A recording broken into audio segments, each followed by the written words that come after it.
एक मासूम सी ख्वाहिश। रवि और प्रेरणा की छोटी सी प्यारी सी गृहस्थी थी। शादी को 6 साल हो गए थे। मधुर संबंध और प्रगाढ़ हो रहे थे। अनंत 2 साल का हो गया था। अब एक और मेहमान बस 4-5 महीनों में आने वाला था। खुशी खुशी जीवन की बगिया महक रही थी। रवि प्रेरणा का बहुत ख्याल रखता था। प्रेरणा ने भी जीवन के हर एक पल में रवि को हद से ज्यादा प्यार किया। शादी के 5 साल बाद भी यूं लगता कि जैसे अब भी दोनों प्यार में हैं और जल्द से जल्द एक दूसरे के जीवन साथी बनना चाहते हों। रिश्तेदारों और करीबी दोस्तों के अलावा शायद ही कोई समझ पाता था कि दोनों पति पत्नी हैं। हाँ, अनंत के कारण भले ही अंदाज लगा लेते थे, वरना नहीं। यूं तो रवि और प्रेरणा की शादी अरेंज मैरिज की तरह हुई, मगर सच यही था कि दोनों एक दूसरे को शादी से 3 वर्ष पहले से जानते थे और एक दूसरे को पसंद करते थे। दिल में एक दूसरे को जगह दी तो फिर कोई और दिल में ना आया। दुनिया एक दूसरे के दिल में ही बसा ली सदा के लिए। सबके लिए एक नियत वक्त आता है और इन दोनों के जीवन में भी वो नियत खूबसूरत वक्त आया जब माता पिता समाज इन्हें पति पत्नी के बंधन में बांध दिया। जीवन आगे बढ़ा और प्यार भी। रवि और प्रेरणा के बीच हर तरह की बात होती। अमूमन पति पत्नी बनने के बाद ज्यादातर जोड़ों के बीच बहुत सारी बातें खत्म हो जाती हैं। मसलन राजनीति, खेलकूद, देश दुनिया, साइंस, करियर, हंसी मजाक आदि आदि। पर इनके बीच सब कुछ पहले जैसा था। हंसी मजाक, ठिठोली, वाद विवाद, एक दूसरे की टांग खींचाई, एक दूसरे को खास बातों पे सलाह देना, साथ घूमना फिरना, एक ही प्लेट में खाना, एक दूसरे का इंतजार करना आदि सब कुछ बहुत प्यारा था रवि और प्रेरणा के बीच। ऐसा नहीं कि रवि और प्रेरणा के झगड़े ना होते हों, होते थे, मगर वैसे ही जैसे दोस्त लड़ते झगड़ते मुंह फुलाते और आखिर में वही होता, चलो छोड़ो ना यार, जाने दो ना, सॉरी बाबा, माफ कर दो ना, गलती हो गई, और दोनों एक दूसरे को गले लगा लेते। सब कुछ अच्छा चल रहा था, कहीं कोई कमी ना थी। जीवन बगिया प्यार से सराबोर थी। फिर भी जाने क्यों कभी कभी प्रेरणा उदास हो जाती, पर अगले ही क्षण अपनी उदासी झटक कर मुस्कुरा देती। रवि कभी शायद ही उसके उदास पल देख पाता और कभी दिख भी जाता तो प्रेरणा कहती कुछ नहीं, यूं ही। अनंत के साथ दोनों के जीवन और निरंतर करियर की प्रगति से दोनों इतने खुश थे कि कई लोगों के मन में ईर्ष्या भी पैदा हो जाती। हालांकि रवि और प्रेरणा के बीच भी कई सारे अंतर थे जो किसी भी युगल में होना स्वाभाविक है, क्योंकि दो अलग अलग परिवार, परिवेश और अलग अलग शहर के लोग एक हो भी नहीं सकते। परंतु दोनों ने एक दूसरे के साथ बड़ी सहजता से हर तरह का तारतम्य बिठा लिया था। प्रेम चीज ही ऐसी है जो स्व का त्याग कर दूसरे को खुश रखने की कला सिखा ही देती है। मगर इन सब बातों के बीच एक ऐसी बात थी, एक ऐसी आदत रवि की जो प्रेरणा कभी भी दिल से एक्सेप्ट नहीं कर सकी। हालांकि उसने कोशिश बहुत की। उसने कई बार रवि से कहा भी, बहुत मिन्नतें भी की कि प्लीज इन आदतों को छोड़ दे। ये हमारी प्यारी गृहस्थी, हमारे रिश्ते, हमारे अगाध प्यार के बीच एक दाग है। कहते कहते तो अब 6 साल बीतने को थे। रवि ने जाने उस आदत को खुद त्यागना ना चाहा या उससे हुआ नहीं, ये पता नहीं। जबकि कहते हैं कि दुनिया में जिंदगी और मौत के अलावा बाकी सब कुछ संभव है। खैर, वक्त बीतता रहा। प्रेरणा ने अपने मन को ही समझा लिया।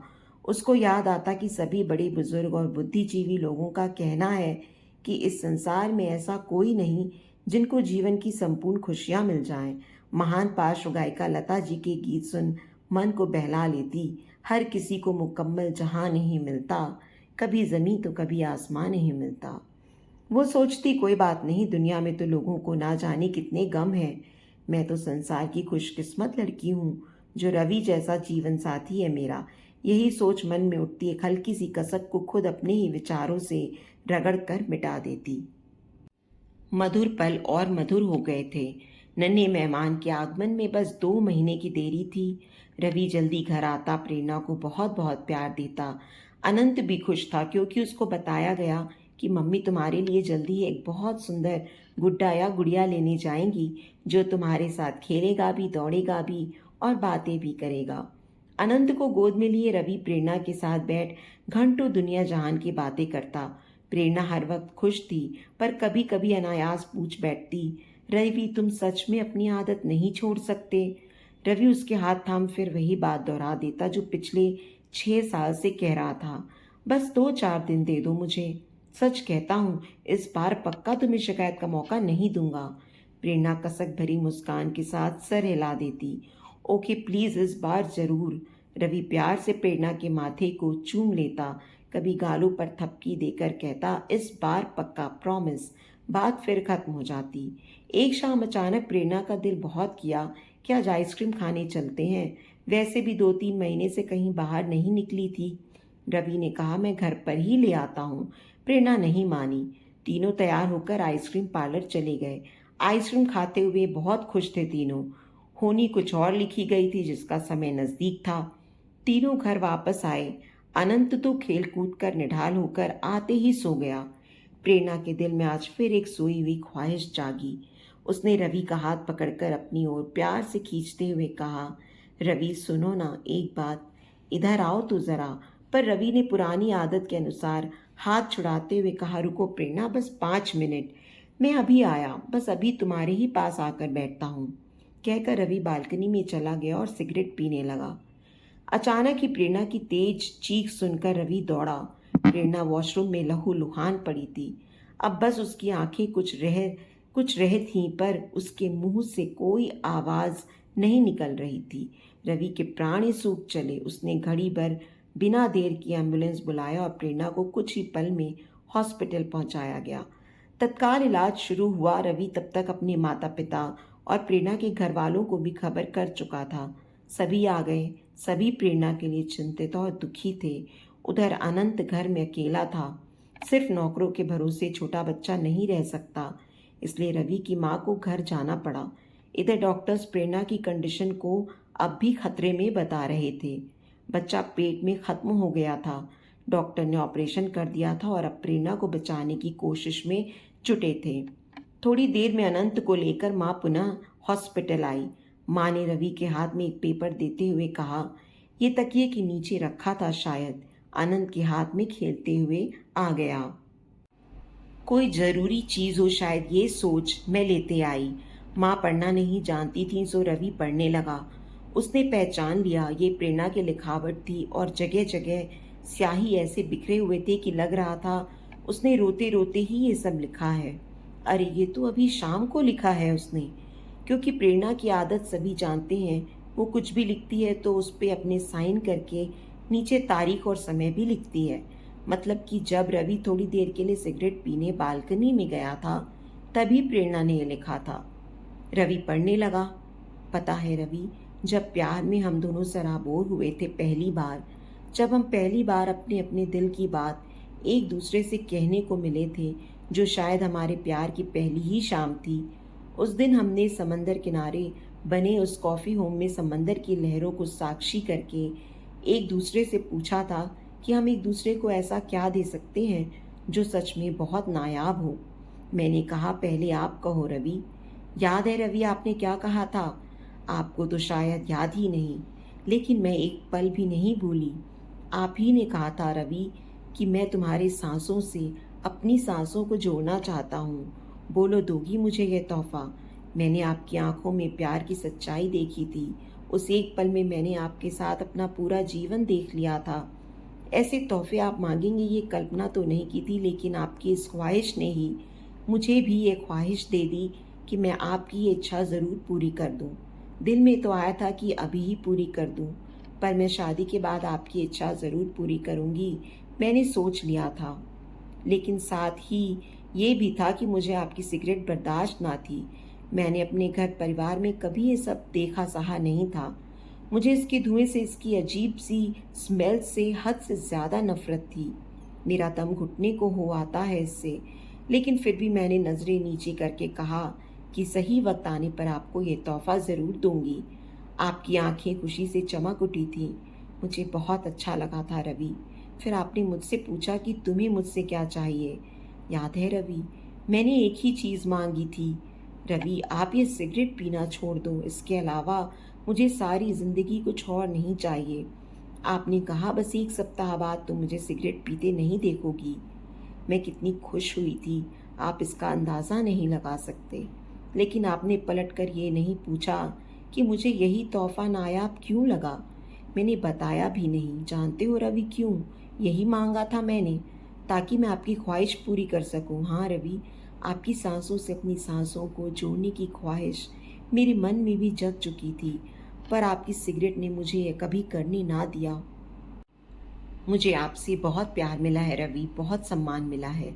सच है कि आपको जीवन साथी पाकर मैं इस जहान में खुद को सबसे ज़्यादा खुश नसीब पाती हूँ। हमारे प्यार के अनगिनत पल हैं रवि। हमारी एक दूसरे से नज़दीकियाँ तो शरीर और आत्मा की तरह है रवि। पर बेहद अजीब है ना कि इतने करीब होकर भी वो पल नहीं आ पाया कि मेरा वादा और मेरी एक छोटी सी ख्वाहिश पूरी हो सके। शादी के बाद इन 6 सालों में आपने मेरे लिए बहुत कुछ किया, पर अफसोस मेरी एक छोटी सी एक ख्वाहिश आज भी अधूरी है।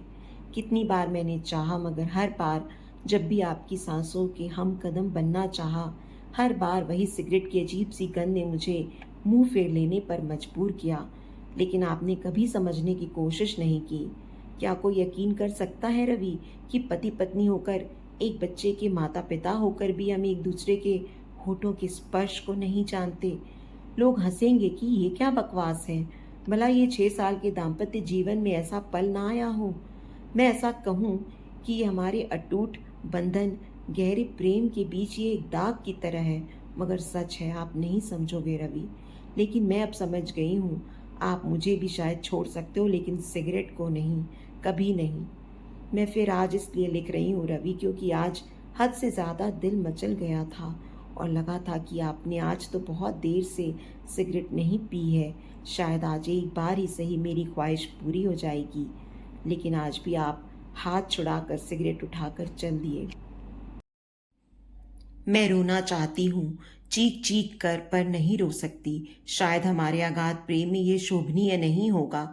मैं बांटना चाहती हूँ अपना ये दर्द, मगर क्या ये किसी से कहना उचित लगेगा? बेहद अपमानजनित महसूस करने लगी हूँ आपकी सिगरेट के सामने अपने आप को। कोई तरीका नहीं है मेरे पास अपने इस अधूरी ख्वाहिश का दर्द बांटने के लिए, सिवाय इसके कि पन्ने पे उतार कर दिल हल्का कर लूँ। जबकि जानती हूँ पहले की ही तरह कुछ देर बाद इसको भी फाड़कर फेंक दूंगी। पर कोई बात नहीं, दिल तो हल्का हो जाता है। I love you Ravi, love you always. पढ़ते पढ़ते रवि बेहिसाब आंसुओं में डूब गया। उसे आज एहसास हुआ उसके सिगरेट के लत के कारण क्या से क्या हो गया। उसके मन में सारे घटनाक्रम प्रत्यक्ष हो उठे। रवि के सिगरेट लेकर चले जाने के कारण प्रेरणा को आज बहुत ज्यादा बुरा लगा। उसकी आंखों से आंसू छलक आए। उसने पेपर पेन उठाया और अपने मन की सारी बात उस कागज पर उड़ेल कर अपने मन को हल्का कर लिया। जब तक रवि सिगरेट खत्म करके कमरे में वापस आने वाला था, प्रेरणा का चेहरा आंसुओं से भीग गया था। वो उठकर मुंह हाथ धोने चली गई। जब वो वॉशरूम से वापस आने लगी, ना जाने कैसे उसका पैर फिसल गया। ये उसकी संतप्त मन की दशा थी, या महज प्रेगनेंसी के कारण उसको चक्कर आया होगा, या कि उसकी जीवन की इतनी ही अवधि तय थी। ये तो परमात्मा को ही पता था, या फिर खुद प्रेरणा को ही। रवि पागलों की तरह डॉक्टर से कह रहा था, मेरी प्रेरणा को बचा लो, मेरा सब कुछ ले लो, मेरी जान भी उसको दे दो, मगर उसको बचा दो। लेकिन ये नहीं हो सका। 8 घंटे के अथक प्रयास के बाद डॉक्टर ने आकर कहा, हमने बहुत कोशिश की, लेकिन हम हार गए। प्रेरणा के पास अब ज़्यादा समय नहीं, उससे मिल लें आप लोग। रवि बदहवास प्रेरणा के पास पहुंचा। प्रेरणा की आंखें शून्यता से भरी थीं। रवि ने उसका हाथ थामा और पागलों की तरह कहने लगा, प्रेरणा मुझे छोड़कर मत जाओ, मत जाओ प्रेरणा। मैं तुम्हारी हर बात मान लूंगा, आज से, अभी से। अब नहीं टालूंगा, 1 सेकंड भी नहीं। बस मत जाओ, मत जाओ मुझे छोड़कर। प्रेरणा की आंखें रवि के चेहरे पर टिक गईं। वो बहुत मुश्किल से जरा सा मुस्कुराई और अपनी होठों पे एक मासूम सी ख्वाहिश सजाए हमेशा के लिए खामोश हो गई। तो दोस्तों, उम्मीद करती हूँ आपको हमारी कहानी पसंद आई होगी। कहानी पसंद आई है तो वीडियो को लाइक करें, चैनल पर नए हैं तो चैनल को सब्सक्राइब करें, और हाँ, नोटिफिकेशन बेल को ज़रूर दबाएं ताकि अगली अपडेट सबसे पहले आपको मिले। Thank you.